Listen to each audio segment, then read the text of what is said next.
Do you ever feel like every time you buy into a crypto project, price just tanks? No, I mean like legit. The second you click that buy button, price legit just tanks.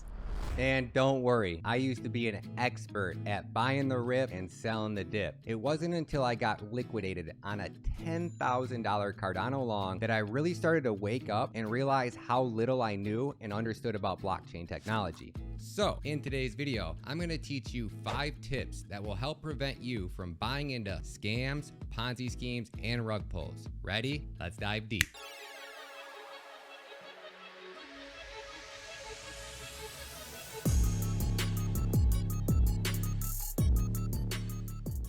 So this is crypto. The old saying was 95% of projects will fail, but I think that's a total crock of shit. I think that 99.1% of crypto projects will fail.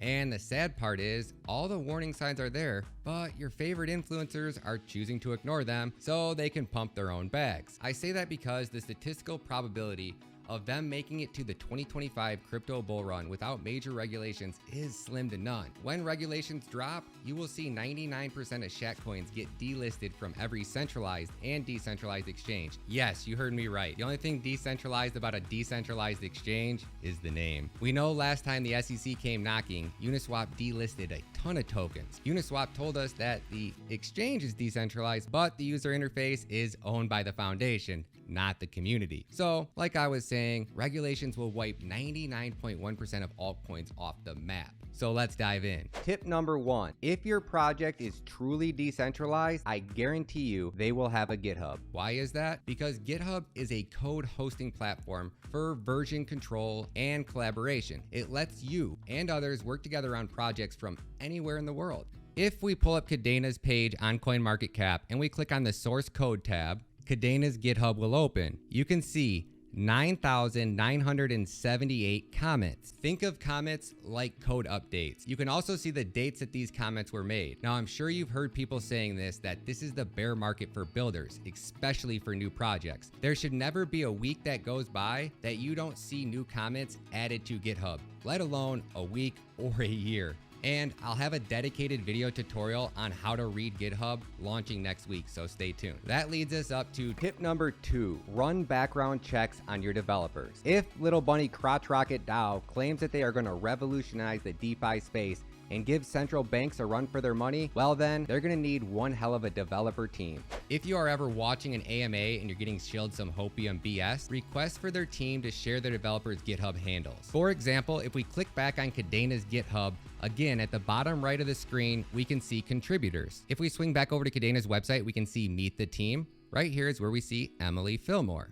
If we swing back over to GitHub, we can see Emily Fillmore is on the Kadena GitHub. We can use the team's website to verify that the developers on GitHub are on the official Kadena team. Legit devs rock their GitHub like a badge of honor. Real developers are proud of the projects that they worked on, and they are more than happy to share it with you. Looking at Emily Fillmore's GitHub, she's a badass. I'm sure you guys all know how Cardano is built in Haskell. Well, guess who used to be the head of the Haskell Foundation? That's right, Emily Fillmore. So that leads us into tip number 3. Investigate how the project launched. You need to find out exactly how that project launched and raise their initial capital. Almost every project that we've seen get targeted by the SEC so far has launched with an ICO, aka an initial coin offering. So if we swing over to CoinMarketCap and we pull up KNC, Kyber Network Crystals, we can see that, according to CoinMarketCap, KNC concluded its ICO, aka its initial coin offering, on September 15th of 2017,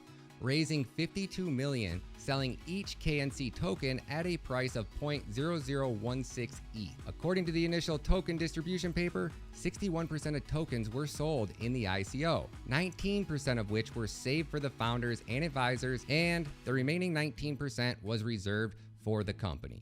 Next on the list, tip number 4, avoid the pre-mine at all costs. Pre-mine team tokens also seem to be a big no-no. So if their team pre-mine tokens before the project was launched and the SEC decides to come over and drop that banhammer, well, guess what? They're gonna pass the Howey test. Oh, and PS, to avoid being a registered security, you wanna fail the Howey test. There is no if and or buts about it. They will be deemed as an unregistered security and the fines will most likely bankrupt the project. If we take a look at Zilliqa, we can see that according to CoinMarketCap, Zilliqa has a fixed maximum supply of 21 billion tokens. Before launching, Zilliqa generated 60% of all tokens.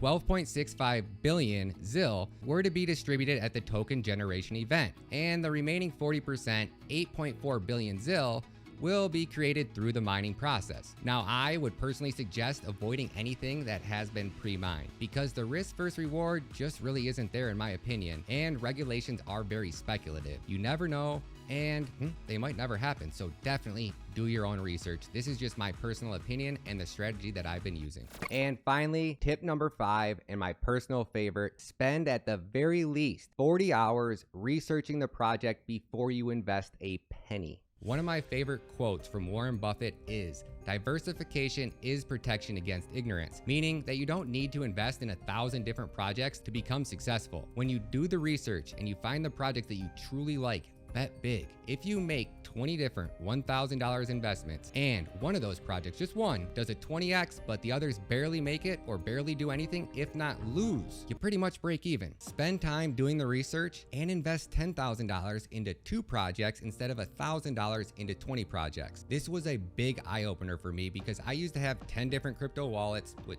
tons of random shit coins in every wallet. It was so hard for me to take profits, especially when I would only invest $100 into, 10 different projects. If the project went up and did a 10x, it was only $1,000. It's not enough to make a big difference in my life. So what I'd end up doing is holding onto the token forever, never taking profits, and writing it down 95% off. But when I made a $10,000 investment and that coin went up and did a 10x, that was $100 grand. It was easy for me to take profits all the way up. So these are just some of the tricks that I use to help weed out the weak projects, or trying to put myself in a position where statistically, if I do this level of research into every single project, I'm gonna end up with a small group of projects that meet all of my criteria, and those are the projects that I'm gonna bet big on instead of throwing random amounts of money at random different projects, having 20 different crypto wallets. It's just a pain, guys. Hopefully you guys found this video helpful. Hey you, are you interested in learning more about how to investigate rug pulls, how to do background research in developers, or how to read GitHub so you can prevent yourself from buying into these rug pulls and Ponzi schemes? Do me a favor, come join us live on my second YouTube channel. We break down about 10 to 20 projects every night. You guys bring the coins, drop them in the chat, we'll research them together. And don't forget to check out my Kadena playlist. This one blockchain is gonna change every aspect of life as we know it.